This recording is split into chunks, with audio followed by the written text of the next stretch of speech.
Biocon की प्रमुख किरण मजूमदार शॉ ने कर्नाटक में जिस सांप्रदायिक विभाजन को लेकर चिंता जताई है, वो किस कदर समाज में नफरत फैला रहा है, इसका अंदाजा लगाया जा सकता है शिवमोगा की एक घटना से। मुस्लिम मीट शॉप और होटल में झटका मीट न मिलने को लेकर मार पिटाई की गई। अब इसमें दक्षिणपंथी हिंदू संगठन के 5 लोगों को गिरफ्तार कर लिया गया है। एक रिपोर्ट। शिवमोगा की 2 तस्वीरें, दोनों बुधवार की हैं। एक में होटल में मारपीट हलाल मीट बेचने की वजह से, और दूसरी तस्वीर एक हलाल मीट दुकान की है। वहां इन लोगों ने झटका मीट की मांग की, न मिलने पर मारपीट। पुलिस ने 5 लोगों को गिरफ्तार किया जिन्होंने दोनों जगहों पर मारपीट की थी।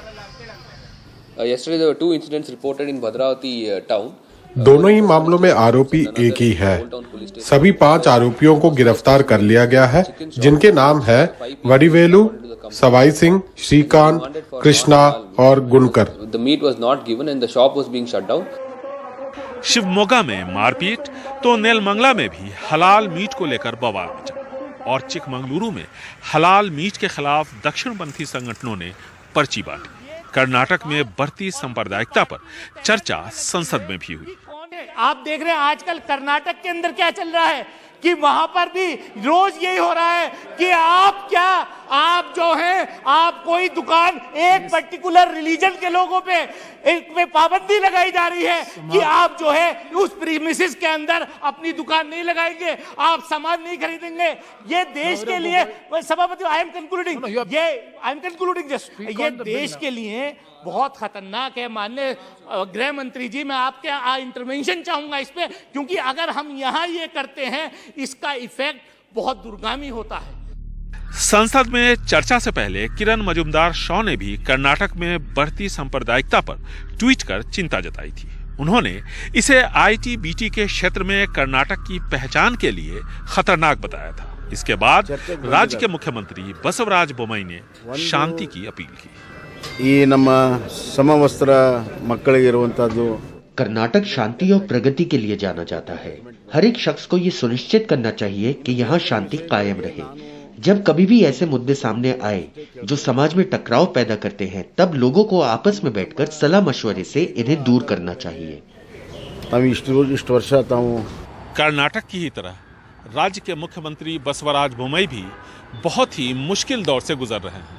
एक तरफ उनके पिता और राज्य के पूर्व मुख्यमंत्री एस.आर. बोम्मई की धर्मनिरपेक्ष विरासत है, तो वहीं दूसरी तरफ बसवराज बोम्मई के मुख्यमंत्री रहते हुए इस राज्य का सामाजिक ताना बाना बिखरता हुआ नजर आ रहा है। धार्मिक उन्माद अपने चरम पे है। ऐसे में मुख्यमंत्री बसवराज बोम्मई को अब अपनी राह चुननी है। बेंगलुरु से कैमरामैन कुमार के साथ निहाल खिदवई, एनडीटीवी इंडिया। गाजियाबाद नगर निगम ने नवरात्रि के दौरान कच्चा मीट बेचने पर पाबंदी लगाई है और इसका निर्देश का पालन करवाने के लिए आदेश भी जारी कर दिए हैं। अधिकारियों से इसका पालन करवाने को कहा गया है। नगर निगम ने यह आदेश जारी किए हैं। आदेश के तहत 2 अप्रैल से लेकर 10 अप्रैल तक मीट की सभी दुकानें बंद रहेंगी।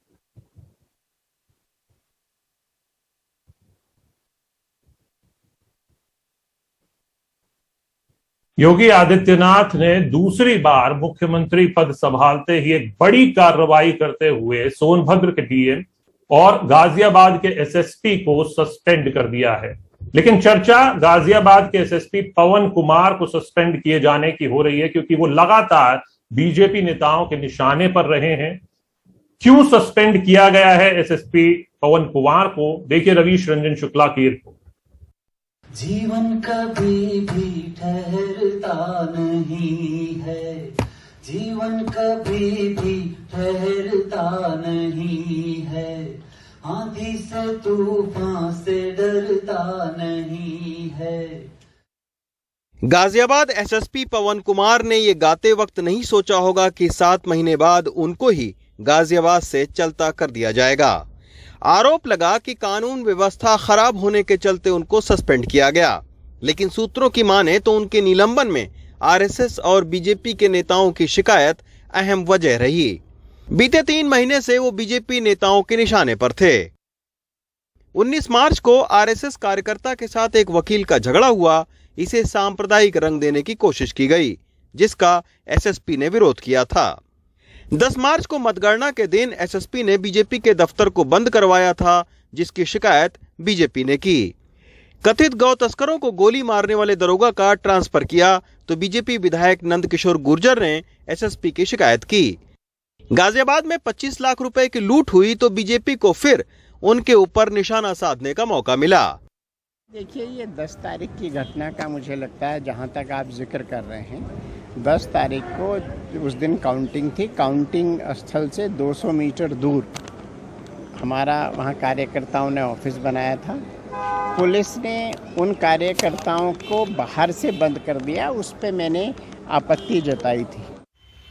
एसएसपी पवन कुमार के निलंबन के बाद अब गाजियाबाद में विशेष तौर पर मेरठ आईजी को भेजा गया है और डीआईजी एलआर कुमार की अस्थायी नियुक्ति की गई है। लेकिन पुलिस अधिकारी राजनीतिक हस्तक्षेप की बात से इनकार कर रहे हैं। देखिए, पुलिस का काम संवैधानिक मूल्यों और संवैधानिक दिशा निर्देशों के क्रम में कार्रवाई करने का होता है और हम लोग उसके लिए प्रतिबद्ध हैं और हम लोग उसमें किसी भी तरीके से कोई समझौता नहीं करते हैं। कानून का जो स्थितियां हैं, निश्चित तौर पर मुकदमे जहां आवश्यकता हुई है मुकदमे भी पंजीकृत किए गए और जहां पर कहीं कानून का उल्लंघन होगा उस पर कठोर कार्रवाई की जाएगी। एसएसपी पवन कुमार 7 महीने से गाजियाबाद में हैं और उनकी छवि अभी तक बेदाग रही है। उनके ऊपर कोई इस तरीके से रिश्वत का, भ्रष्टाचार का कोई अभी तक आरोप नहीं लगा है। लेकिन ये घटना 19 मार्च को जो हुई, जो आरएसएस के कार्यकर्ता सुमित रल्ली और अब्बास नाम के वकील के साथ में हुई, तो ये एक मुख्य घटना थी जिसके बाद में वो आरएसएस और बीजेपी के स्थानीय नेताओं के निशाने पर आ गए और कहीं ना कहीं उसी शिकायत के आधार पर पवन कुमार को सस्पेंड किया गया है। योगी आदित्यनाथ के पहले कार्यकाल में स्थानीय नेताओं की शिकायत रहती थी कि नौकरशाह उनकी नहीं सुनते हैं, तो क्या दूसरे कार्यकाल में इसी के मद्देनजर अधिकारियों पर ज्यादा सख्ती से कार्रवाई हो रही है? ये आने वाला वक्त बताएगा। दिल्ली से राजीव रंजन के साथ रवीश रंजन शुक्ला, एनडीटीवी इंडिया। अब खबर मध्य प्रदेश से, जहां बजट नहीं है। बजट किनके लिए नहीं? उन डॉक्टरों और चिकित्सा कर्मियों के लिए जिन्होंने कोरोना काल में लोगों को बचाया था। राष्ट्रीय स्वास्थ्य मिशन ने बजट न होने का हवाला देते हुए उन डॉक्टरों और कर्मचारियों को हटाने का निर्देश दिया है जिन्होंने कोरोना काल में लोगों को बचाया था, और ऐसा उस राज्य में जहां डॉक्टरों के आधे से ज्यादा पद खाली है। एक रिपोर्ट। जब अपने वाले किसी को टोकना पसंद नहीं करते हैं, हाथ लगाना पसंद नहीं करते हैं, हम उस समय यहाँ पे अपनी सेवाएं दे रहे हैं। पहले जब सेवा का टाइम था तब हमसे सेवा ली गई और उसके बाद हमारी सेवाएं समाप्त कर दी गई। जो हमारे पास रोजगार था उसे सरकार ने छीन लिया गया है। 8000 परिवार में यदि एक व्यक्ति के परिवार से 5 लोग भी जुड़े हैं तो ये शासन सुन ले इस चीज को कि बहुत बड़ा असर होगा इसका। सर पे कफन बांधकर, कंधे से कंधा मिलाकर जितने भी हमारे एमबीबीएस भाई थे और जो लोग काफ़ी हद तक थक के चूर हो चुके थे कोविड के इस कठिन समय में, तो उनके साथ हम लोगों ने यहाँ पर कार्य किया। 31 मार्च से पूरे मध्य प्रदेश के सरकारी अस्पताल, मेडिकल कॉलेजों में रखे गए अस्थायी डॉक्टर और पैरामेडिकल स्टाफ घर पर बैठ गए। राष्ट्रीय स्वास्थ्य मिशन से आया ये आदेश साफ कहता है कि इनके मानदेय के लिए बजट नहीं है, ऐसे में इनकी सेवाएं समाप्त होती हैं। शरीर पर सफेद एप्रन और गले में स्टेथोस्कोप, साथ में ढेर सारी फिक्र। चंचल शर्मा कोरोना काल में अस्थायी चिकित्सक के तौर पर नियुक्त किए गए। 31 मार्च 2022 उनके काम करने का आखिरी दिन था। भारी मन से इस अस्पताल से घर की तरफ जा रहे हैं। हाहाकार मचा हुआ था कोरोना काल में और सब लोग सेवाएं दे रहे थे, और आज की डेट में जिस तरह दूध में से मक्खी को निकाल के फेंक देते हैं उस तरीके से हम लोगों को अलग कर दिया गया है। कहीं ना कहीं संविदा में हम लोगों को नियुक्त किया जाए और सरकारी विभागों में हम लोगों की नियुक्ति की जाए। ऐसे समय में जब लाशों को हाथ लगाने वाला भी कोई नहीं था, डॉक्टर सर्वेश नागर ने आयुष चिकित्सक के तौर पर अपनी सेवाएं आगर जिला अस्पताल को दी, लेकिन अब उनके पास काम नहीं है। ये टीस तो हमको पैदा कर रहा है कि हमने जिस परिस्थिति में काम किया है उसके बावजूद इन्होंने हमारे इस काम की कदर नहीं समझी और आज हमें यहाँ से बाहर का रास्ता दिखा दिया है। परिवार जो है परेशानी में है, मानसिक प्रताड़ना झेल रहे हैं। पहली लहर से लगातार राधेश्याम मालवीय सैंपल ले रहे थे। अब अस्पताल में भीड़ नहीं है और उनके पास नौकरी नहीं है। 31 मार्च को भी सैंपल बूथ में बैठे रहे, अब नहीं बैठ पाएंगे। ऐसे काल में काम किया है जब कोई व्यक्ति घर से निकलना पसंद नहीं करता था। ये सफ़ेद वर्दी जो पहनी हमने, कोट पहना है, ये एक सफ़ेद कफन का रूप था। 2 बजे तक सैंपल कलेक्शन करता था। 2 बजे के बाद यहाँ से सैंपल की गाड़ी में भोपाल जाता था। लोगों ने आशा छोड़ दी थी कि यार मेरा बेटा कोविड में क्या मालूम क्या हो। फिर भी एक उम्मीद ये लगा के बैठे थे कि कहीं ना कहीं सरकार हमें थोड़ा बेनिफिट दे दे, लेकिन ऐसा नहीं हुआ। धीरे धीरे करके इन्होंने टाल दिया। और आज अगर ये हम कोविड स्टाफ अगर ये डिमांड कर रहे हैं तो क्यों कर रहे हैं? क्योंकि पूरे मध्य प्रदेश में 8,000 लोग हैं इसमें जुड़े हुए। सरकारी दलील भी सुन लीजिए। ये सुनिश्चित पहले से ही किया गया था कि जितने स्टाफ की हमें उस समय जरूरत थी उनको रखा गया था, उसका युक्तियुक्तकरण किया जाएगा। ये हालात उस राज्य में जहां 21 घंटे 52 मिनट में ही 2,79 लाख रुपए का बजट मंजूर हो जाता है, वो भी तब जब 2022-23 में राजकोषीय घाटा 52,511 करोड़ रुपए अनुमानित है, जो राज्य के सकल घरेलू उत्पाद का 4.56% है। बावजूद इसके सरकार ओंकारेश्वर में सिर्फ आदि गुरु शंकराचार्य की प्रतिमा पर 370 करोड़ रुपए खर्चने, महाकाल मंदिर के विस्तार में 700 करोड़ रुपए से अधिक लगाने, 150 करोड़ रुपए से ज्यादा की लागत से नया जहाज खरीदने, सीएम के काफिले में 5 नई फॉर्च्यूनर गाड़ियों और मंत्रियों के लिए नई इनोवा क्रिस्टा लाने की योजना बनाती है। वहीं स्वास्थ्य विभाग के अधीन डॉक्टरों के 8,717 पद स्वीकृत हैं, जिसमें 4,042 पद खाली हैं। स्पेशलिस्ट डॉक्टरों के तो 3,618 पद स्वीकृत हैं, जिसमें से 2,995 पद खाली हैं। जहां 10,380 करोड़ रुपए का स्वास्थ्य बजट है, यानी हर शख्स की सेहत पर सालाना सरकारी खर्च लगभग 1,428 रुपए मात्र है। 17,000 लोगों पर एक डॉक्टर है। राष्ट्रीय स्वास्थ्य मिशन का कहना है कि इन चिकित्सा कर्मियों को 89 दिनों की सेवा शर्त पर रखा गया था। अब जब बजट नहीं तो सेवा खत्म, तर्क वाजिब है। लेकिन हमारे हुक्मरान जब खुद पर खर्च करने की बात आती है और जिस जनता के पैसे से सरकारी तिजोरी भरती है उसे खर्च करने में गुरेज नहीं करते और जनता के नाम पर ठन ठन गोपाल बन जाते हैं, तब सवाल उठते हैं और ये सवाल गैर वाजिब नहीं।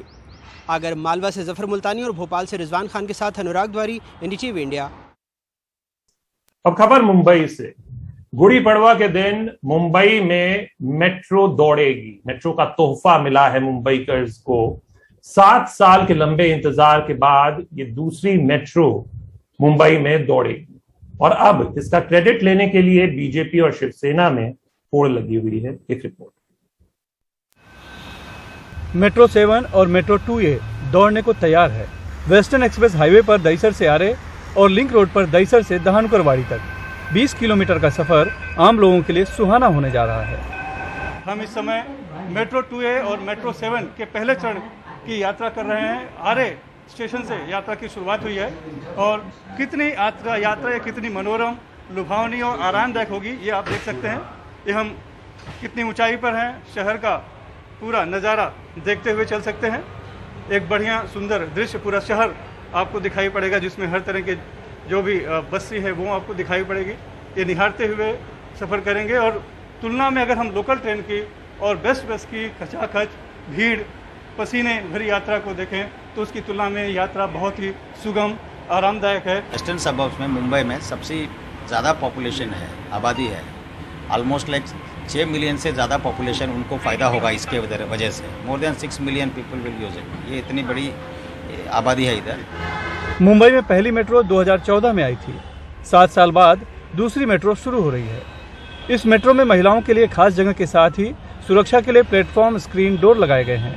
और खास बात यह है कि अत्याधुनिक तकनीक से लैस ये मेट्रो कुछ महीनों बाद बिना ड्राइवर के पटरी पर दौड़ेगी और इसका पूरा संचालन कंट्रोल रूम से होगा। पहले 3 किलोमीटर के लिए इसका किराया सिर्फ 10 रुपये रखा गया है।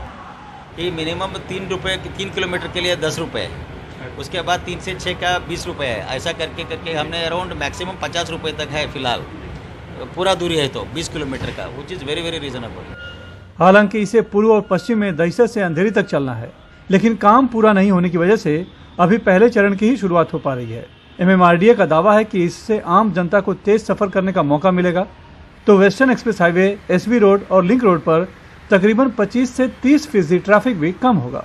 देर से ही सही, मुंबई करों के लिए अच्छी सौगात है और बीएमसी चुनाव नजदीक है, लिहाजा शिवसेना और बीजेपी में इसका श्रेय लेने की होड़ लगी है। जो मेट्रो लोगों को 1 वर्ष पूर्व पूरा मार्ग लोगों को उपलब्ध हो सकता था, वह मार्ग 1 वर्ष देरी से मिल रहा है, वह भी अधूरा। कौन जिम्मेदार है इसे?